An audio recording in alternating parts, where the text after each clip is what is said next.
The GM who bullied, railroaded, controlled, exploited, and had everyone else to blame when karma came knocking. Hello everyone, this post might end up long, so I will have to skip a little of the ridiculousness of this amazing GM. The server I will be talking about was a play-by-post on Discord. While there was a ton of different players, the main focus here will be on its creator and leader, the head GM. We will call him His Highness. His Highness had designed this tabletop RPG game originally with two other friends, but had a falling out with both of them, a trend that I soon realized was constant. The idea was that this game was an amalgamation of concepts from all kinds of genres in popular shows, games, and movies, all kinds meshed together in one town where the players would be surviving. There was no level up system, but rather you could earn skill points to learn all kinds of broken skills that would help you along. Your power was based solely on these skills along with overpowered items, which often were made up on the spot and could literally be anything, ranging from a holy hand grenade to Excalibur to a lightsaber. Basically, if it existed in commonly known culture, it was likely in this game. Now, the real trick to this game, it was the most unbalanced thing I have ever come across. Attacks automatically landed and you had 2 attacks. Without a level up system, your health was also fairly set at around 20 to 40, depending on your race, and often weapons could do insane things such as 1d20 plus strength plus dexterity damage. Doesn't take a keen mind to find the issues. Despite this, I'm the kind of person who really likes roleplay over actual combat, so despite the already broken system I was walking into, I figured something was better than nothing, right? Oh, how naive I was. His Highness would tell people he was making the game. We were its beta players who would be helping him make it. Yes, it had flaws, but don't worry, he would be fixing them. With that promise in mind, I made a vampire character whose focus was around taming monsters as pets, probably the most appealing dynamic to me, and I joined the game. The issues became apparent very quickly. Firstly, His Highness set up a Patreon, which he insisted, publicly, would be an option for players who wanted to help support him in developing his game. If you donated monthly, you would not only be making it easier for him to focus his time on making his game better and more fair for everyone, but most importantly, it would give players more power in development. If you donated, then he would focus his energy on the areas you wanted to see developed. An example? You are a magic player. Donating would mean he would prioritize making new spells and items that worked for you. This was at least the promise. I found out later that he used the Patreon to pressure players. You didn't want your character to die? Well, a donating player wouldn't be targeted, and your character given better items to survive in his broken little sandbox of a world. What? You wanted to own a shop? That's fine. But if you want wares to sell, you had better be a Patreon, or else he would ensure a paying player would not only be given a shop, but the wares and funds to make your shop null and void. Oh wait, you're only donating $5 a month? Well, if you go up a tier and donate 10 a month, then your character can have some plot. Because His Highness's time was very valuable, you had best kiss his feet if he permitted you some of his time. Now, at this point, you're probably thinking, how did this guy have any players? The simple reason? He wasn't on that much. He would usually only get on over the weekend and leave his other GMs to lead and maintain his game for him. Now, I came to find out that none of his GMs had any real GM experience. They were his friends in real life, and he used social pressure to control them. An example of this? he had these two ladies who worked as GMs. He would gaslight these two sweet ladies by telling them he depended on them. They were his close friends, and if they didn't help him, the server would fall, and it would be all their fault. He would say that his other friends had abandoned him, but they wouldn't because they were true friends and he could depend on them. Meanwhile, His Highness would also tell them how he needed their help. He would regulate all of the server maintenance on them, have them run encounters with little to no guidelines. He would have them help new players, and ensure they ran the world of roleplay while he got on whenever he felt like it. If they, however, were not on every day, it was because they didn't care. They were going to leave him like so many others had. He had these two wrapped about his finger. Mind you, that Patreon only went to him. The GMs under him, who, did the work, they didn't get anything. Now, to tell you where I come in. My character was a sweet little vampire who literally could befriend even the most intense edgelord. She got along with everyone, and as a result, it wasn't long before I got to know most everyone of the players, including the other GMs. The other GMs, as previously mentioned, didn't know how to lead, and I was not only friendly and liked, but quite experienced. They would message me how to do things, since His Highness would sometimes take days before responding, if he even bothered. I stopped helping to run things, and even playing other NPCs to help keep the game progressing. Obviously, His Highness was not happy. He became upset that I was leading things without his permission, and even wanted to take away my happy little character as punishment. Needless to say, literally everyone turned on him. We had GMs threatening to leave, which, since he wasn't on much, meant he wouldn't have anyone to lead his server for him. In the end, he grudgingly asked me to be a GM and put me in charge of the black market. One of the few jobs he hadn't already relegated to someone else. This is important because this meant I was in charge of running his favorite NPC character, the black market's leader, who is a powerful demon. We'll just call his character the OP Demon Dude. I read and reread every note he had on the characters, and the black market as a whole, so I could run them as best as I could. This fact will be important later. Now, as a GM, I was privy to the GM chats and took part in a weekly meeting. During those meetings, he would assign tasks for others to do, and set up what he called upcoming story. Essentially, it was side missions, since the game didn't really have much of an overarching plot. Most of his stuff revolved around trapping a group of players in a place for a week and giving them a single hard battle to resolve. Most of the time, that battle would be retconned by one of his overpowered NPCs, or a single item he had given a player he favored. This wasn't the worst of it, though. I also realized that the DM would try to plan player deaths. He would purposely target a player that he felt needed to die, usually because their player upset him in some way. They stopped donating on Patreon, or because he had given them an overly broken item and now he couldn't easily take them down. For example, he gave someone armor that basically absorbed all damage. So his answer for his own sloppy mistakes? Kill the character or force the item away from them somehow. Brilliant GMing. Take notes, guys. The final straw for everyone came when he railroaded the death of my character. My little vampire loved taming creatures, and had tamed a creature that the DM had once said had the chance to turn into a very dangerous and uncontrollable monster if it grew too powerful and leveled too much and too quickly. Well, I had it for 1 week. After spending all of my hard-earned money, game money, on the device to catch it, I think really weak and overpriced Pokeballs, I roleplayed training it for an in-real-life hour each day along with playing with it, and overall tried to develop my character's bond with the little necrotic monster.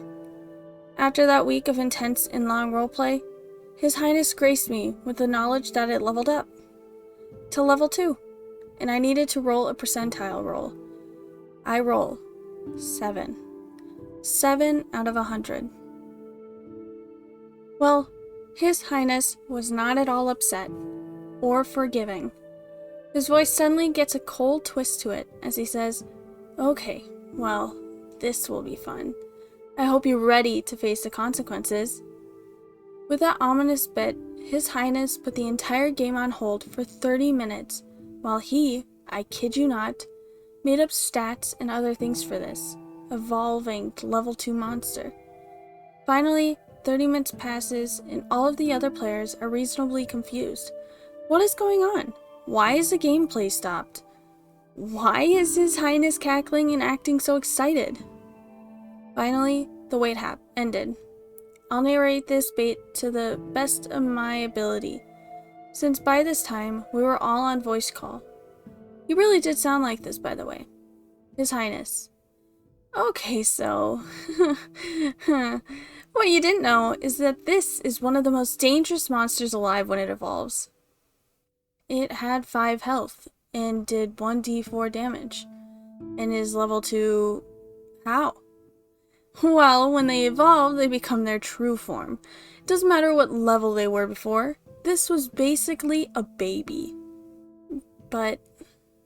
okay, so it transforms into this female humanoid with dark black eyes. It looks just like your character, but the evil version, because it spent so much time with you. I had it for a week.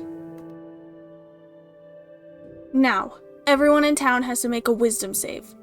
Oh, phew, my wisdom is my best stat. I built more of a caster type and am audibly relieved. Well, no, you don't get one. You're right next to it. More players than he expected pass the check, and His Highness proclaims to his plebeians. Plebeians? Actually, since this thing is a Lord of the Undead, anyone with the Undead subtype can't pass the save and fails right away. Cue 3 players now auto-failing despite having rolled successes. May I remind you, he was making this all up and had no notes on this thing. I knew, because I was a GM and had read through everything he had made. Okay, so now you failed the save. You are all walking towards the monster and are under its full control. If anyone comes close, you will be attacking them. Well, can I try to break free? It reaches out and touches you. Your life drains away. Make your first death save. Okay? Next thing I know, I am making saves, and according to him, cannot stabilize because it will just touch me again if I do. So, I'm dying. Any player not mind-controlled is at this point trying to get close to save my vampire. His Highness will most certainly not let this happen, however. Here is what the players try, and the response. Mage player. I try to run in to grab her body to drag her out of its reach. Her body is floating out of reach and you can't get close. However, it attacks with necrotic damage. Take 4d6 necrotic damage. Well, I have 9 left. You better run before it attacks you again. Werewolf player. I have the jump skill. I can jump up to grab her.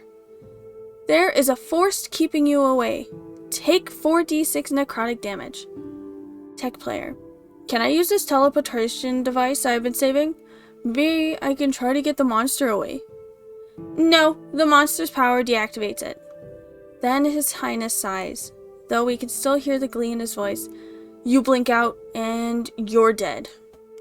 By this point, I feel not only mentally defeated, but I'm close to a breakdown.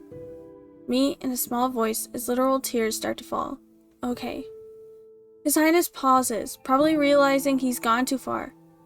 I want to take a moment to make sure you are alright. Me, utterly defeated. Please, just don't kill anyone else. I'm fine.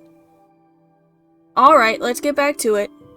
He pauses, having realized, hopefully, his error and states, So your teammate, a player who is not online, flies in with a Millennium Falcon, long story, and crashes into it. Everyone breaks out of the trance as the monster is gone. Other people ask if the on-player is killed from literally crashing a spaceship into the monster. No, he's fine. I rolled to see how he did it, and he rolled high and was able to crash safely. Now, let's get back to role-playing. in the normal server. Well, big surprise. The entire Discord community was beyond pissed. Over the next 2 days, I stayed offline and honestly needed to not focus on what felt like the unfair murder of my PC. I didn't talk to anyone else, with the exception of those 2 sweet GM girls, bless their kind selves, supporting and standing by me. Through them, I found out His Highness was getting angry messages from literally everyone, even players that no longer played. So, my readers, what did he do? What was his well thought through and adult response? We were all being overly sensitive, and he had given everyone a chance to save my character because she should have died before a battle even started. It got to the point where he called me on the phone to demand why I was complaining about his choices as a DM, and to tell me that I was not respecting his leadership. I told him that I was not talking to anyone else, that I had stepped away from my mental health because I had broken down emotionally, literally something I had done one other time in my entire life. I was not ready to speak to him at length. He then called my husband, his biggest and best mistake. Here is where karma came to fight, with both guns blazing. See, my husband was also a player in his game, and an ex-Marine. He's also a fantastically supportive and good man, as well as possibly just a tiny bit flipping amazing. His Highness tells my husband that the server is turning on him, and he's worried that without support, the entire thing will end. Well, husband suggests to His Highness that if he really wants to save the server, he can help, as long as His Highness does exactly what he says. Husband has the perfect way to save the situation. In-game, some players speak with a time-related NPC that is the master over time travel, etc. And the time NPC tells them, "You can bring her back from the dead. However, to save a life that is meant to be lost, time still has to have a death to balance it. Someone else, more powerful and dangerous, must die in her place. OP Demon Guy, aka His Highness's favorite NPC and the leader of the black market. Now, I will say this, I discovered all of this later, because at this point, I'm not playing. His Highness, under my husband's prompting, had agreed to this whole thing because according to him, it will take players months to kill him. He's incredibly powerful, and I will make sure it is super hard and no one get to him. Little did he know, but a group of vengeful players, including husband and those 2 GM ladies, had stayed up for 24 hours straight in a state of rage and coffee-induced insanity, scheming. The very next day, one of the new players, let's call him Simp, though he was a sweet guy, a simp, tells His Highness in private that he wants to speak to the OP Demon Guy. His own character was a demon, and OP Demon Guy has been working to recruit him for a while. And His Highness, likely desperate to get someone on his side, agreed. Now, here's where it gets fun. See, like I said before, there was a few things working in the player's favor. To recap, 1. His Highness was barely online and never read the roleplay, so he didn't know that in-game, Simp had been equipped for a suicide mission. 2. Simp was like a brother to my vampire, and had even pursued her romantically, though had been shut down. Thus, Simp was very much on board with dying to save her. 3. Simp was good at following directions. Simp was shown into the black market, and is told, "Security seems to increased, but you are recognized by the guards and shown inside. You are led upstairs to OP Demon Guy's private office. When you go in, you see him, through a portal battling a massive centipede monster. He strikes it with his flaming sword, easily slaying it before he steps out of the portal and walks over to you with a smile." I wait until he gets close. I look very nervous. His muscles are gleaming from sweat on his body. He looks like he has been working out and walks all the way up to you. I pull out a thermal detonator from my pocket and deactivate it, blowing myself and OP Demon Guy up. His Highness goes silent for about 1 full minute. Finally, he asks where Simp got it. Of course, he hadn't read that in-game, in the channels, and in full view of the rest of the players and GMs. The characters had discussed and given Simp a weapon His Highness had put into the game.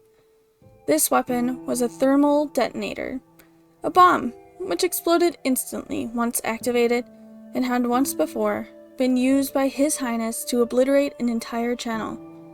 His Highness had in the past said, this weapon would go through any defenses, any magic, and any shields. It would destroy anyone within its radius and leave a smoking crater behind. Karma had come in the form of a simp and His Highness's poorly made overpowered weapons. A deadly combo. His Highness was emotionally distraught. He first began to argue, saying cheating had occurred. His other GMs, namely the ladies who he bullied and gaslit, stood firm. They showed the in-game roleplay. They showed where the weapon had come from, and they told him OP Demon Guy was dead through fair roleplay, which had full evidence. After that, His Highness had a day of silence for the lost NPC, then proclaimed that the OP Demon Guy had not even been there. He was an illusion, and apparently often used illusions when meeting with people. Well, having read and reread every scrap of black market info since I let it. This claim also did not hold water. Soon after, His Highness called me on the phone to tell me about how I had destroyed his game, how I had spread lies and hate and had the other's player get revenge for his jamming choices. I told him that he didn't have to worry. I was leaving. His server fell apart within a week, and they say, if you pay close attention, the illusion of OP Demon Guy is still out there somewhere, flexing his sweaty muscles.